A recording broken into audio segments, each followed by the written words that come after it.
It does take a lot of coordination to make a film of this complexity, and the timelines that we make them, for the budgets that we make them. The secret to doing that is having really smart people with lots of experience, starting with Chris Meledandri.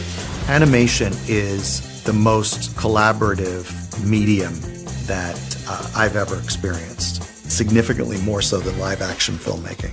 You need to all be in agreement on the essence of the movie that you're making with the writing team. These guys are a bit testy, so just let me do the talking. All the decisions made by the animals are based on what we know and what we love about our pets. Lay down. Good boy. Also, you have to find great directorial leadership. What we wanted to do is look at like a new way of doing this, from the type of comedy, the type of stories, the production schedules, the budgets. As a result, it feels like a slightly different voice out there in the family animated film marketplace. We have hundreds of artists working on a film, and the job of directors, we try to guide all of the individual artists and make one cohesive film at the end.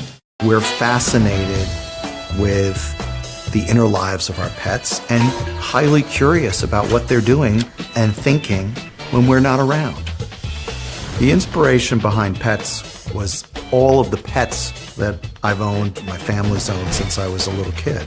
Cats, dogs. Butterfly!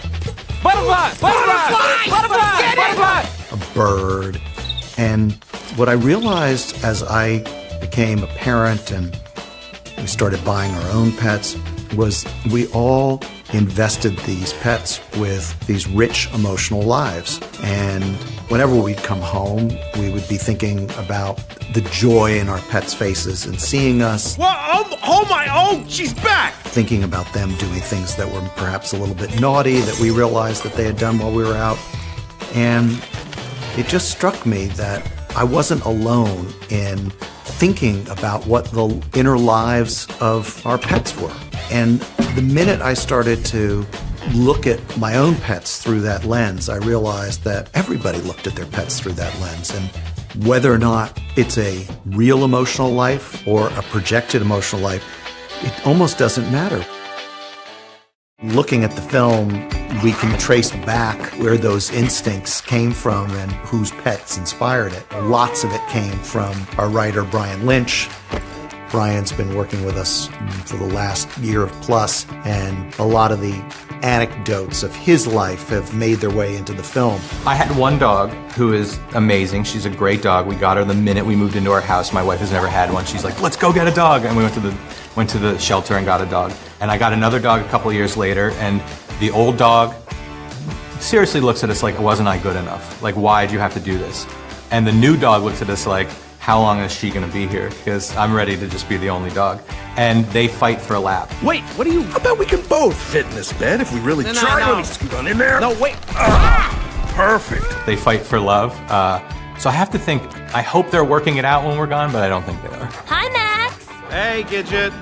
Who's your new roommate? He's gonna be gone soon.